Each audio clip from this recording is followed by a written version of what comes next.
જય માતાજી, જય મહાદેવ, હર હર મહાદેવ. કેમ છો બધા? આઈ હોપ કે તમે બધા મજામાં જશો. મારા વાળા આજના મારા નવા વિડીયોમાં તમારા બધાનું હાર્દિક સ્વાગત છે. મહાદેવ બધાને ખુશ રાખે. હું જાગૃતિ સુરતથી અને જો અત્યારે કિચનમાં આવી ગઈ છું ટિફિન બનાવવા. અને ટિફિનમાં શું બનાવવાનું છે? બટેટાનું શાક, બાફેલા બટેટાનું શાક બનાવવાનું છે, રોટલી બનાવવાની છે, કેરીનો રસ બનાવવાનો છે. તો કંઈક નવું વસ્તુ આપણા ઘરમાં આવી હોય તો એનો ઉપયોગ તો કરવો પડે ને, તો ઉપયોગ કરી નાખીએ, નવી વસ્તુનો ઉપયોગ કરી નાખીએ આપણે. તો ચાલો જો મસ્ત હજી લોટ ચાળ્યો જ છે મેં ખાલી. હાલો મોડું થાય એ પહેલાં ફટાફટ ટિફિન બનાવીને મોકલી દો, કારણ કે 1 વાગે મારા ઘરેથી ટિફિન મોકલી દેવાનું હોય. અને જો મસ્ત મસ્ત ટિફિન ભરાઈ ગયું છે. એમાં બટેટાનું શાક ભરી દીધું છે, અને આમાં ઠીક શાક ભરી દીધો છે, અને આમાં રોટલી ભરી છે. ફેમિલી તો ફાઇનલી મિક્સર લઈ લીધું છે. નવું આજે મુહૂર્ત કરવાનું છે. હાલવાનું કોથળીઓ કાઢી નાખીએ અને છે ને જાર પહેલાં ધોઈ નાખું અને પછી એમાં રસ કાઢું.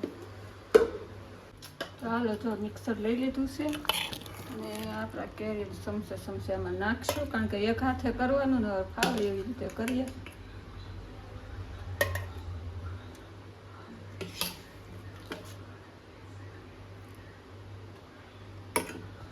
આખો જાર આપણે ભરી લીધો. બધી કેરી સીધા બટકા કર્યા ત્યાં અંદર નાખી દીધા, ખાંડ નાખી દીધી છે, અને હવે આને આપણે ક્રશ કરી દઈએ. જો ફેમિલી મસ્ત મસ્ત આપણો રસ તૈયાર થઈ ગયો. 2 બરફના ગાંગડા નાના નાના નાખ્યા છે ટ્રેમાંથી કાઢીને. તે બહુ બરફ નથી નાખ્યો. સારું છે, એને ફ્રીજમાં મૂકી દીધો છે. હજી મારે રોટલી બાકી, ફટાફટ રોટલી કરી નાખું. જમવા બેસી ગયો છે. મસ્ત બાફેલા બટેટાનું શાક, મસ્ત મસ્ત નવા મિક્સરમાં રસ કાઢ્યો જો, અને એ પાછો ગાળી લીધેલો છે. કેવો સરસ બન્યો છે રસ ને રોટલી ને બટેટાનું શાક ને. તો બપોરા કરવા બેસી ગયા છીએ. ચાલો બધા બપોરા. જો આજે પાર્સલ આવેલું છે, ને જો આ 2 લાઇટ મગાવી હતી. પાર્સલ આજે જ આવ્યું છે. આમાં સ્ટીકર હતું. અને આ 2 લાઇટ છે ને ભાઈએ ગાડીમાં નાખવા ફિટ કરવા મગાવી છે. ખબર નહીં, ગાડી આવી પછી નવી વસ્તુ વિડીયા જોયા કરશે, વસ્તુ મગાવ્યા કરશે, ફિટ કર્યા કરશે. હાલ હાલે જો ફિટ કરે એ બધા હું બતાવવાનો સમય રહે ને તો શૂટિંગ કરીશ, તમને બતાવી. એટલે જો ભાઈ બેસી ગયા છે અમારા નવા કારીગર ઘરના. આ ઘરના કારીગર કહેવાય. ગાડીમાં લાઇટ નવી ફિટ કરે છે. આ નવી ડિઝાઇનવાળી ફિટ કરાવેલી જ છે. જો ડિઝાઇન દેખાય એ જે ફિટ કરાવેલી જ છે. તો પાછી બીજી મગાવીને એવી ફિટ કરે છે. તો હવે ભાઈ લાઇટ ફિટ કરવા માંડ્યો છે. થઈ ગઈ? એક જ કરવાની છે? સારું હાલો જો લાઇટ ફિટ કરે છે. પાછી ડિઝાઇનવાળું એની ફિટ કરી દે છે. એમ એક મારા હાથમાં શું પેસ્યું અહીંયા છે. આવડી આ જૂની હતી ને એ કાઢીને આ નવી ફિટ કરી ડિઝાઇનવાળી. ગાડી હાલે પાછળ ડિઝાઇન મસ્ત પડે ને એમ. હું તો તારે એન્જિનિયર બની જાઉં તો તારે જ ગાડી બનાવી દો. તો સારું તો ફેમિલી આવી રીતે લાઇટ થાય અને લાઇટ ફિટ કરીને ગોઠવી દીધી ને. કેવી લાગે છે જરા કમેન્ટ કરજો. આ અમારા કારીગરની મહેનત છે. તો બેન આવી ગઈ છે અને જો જમવા બેસી ગઈ છે. એને રોટલીને શાક જમવા આપી દીધું છે. અને હવે છે ને આપણે જે દેખાડીએ ગાભા ભરવાને દેખાડી હંકેલવા છે, દૂધ લેવા જવું છે. તો હારું હાલો ફેમિલી જો ગાભા હંકેલવાના તો બાકી રહી ગયા, કપડાં બાકી રહી ગયા. સાહેબ હંકેલશું. બધું કામ તો બેન માથે છે. કેમ બેન?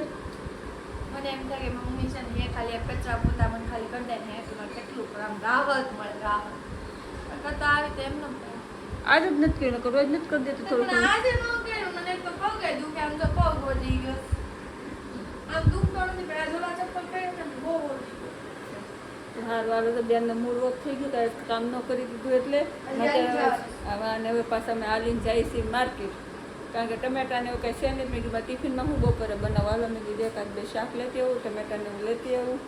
તો તૈયાર થઈ ગયા છે ને હાલો જઈએ હવે માર્કેટ. પછી આવીને કામ કરશું. તો કામ તો ક્યાં કરશે. માર્કેટે તો આવ્યા છે પણ છે ને જો બધે હકેલાઈ ગયું. કોઈ નથી, આજ મોડું થઈ ગયું બહુ.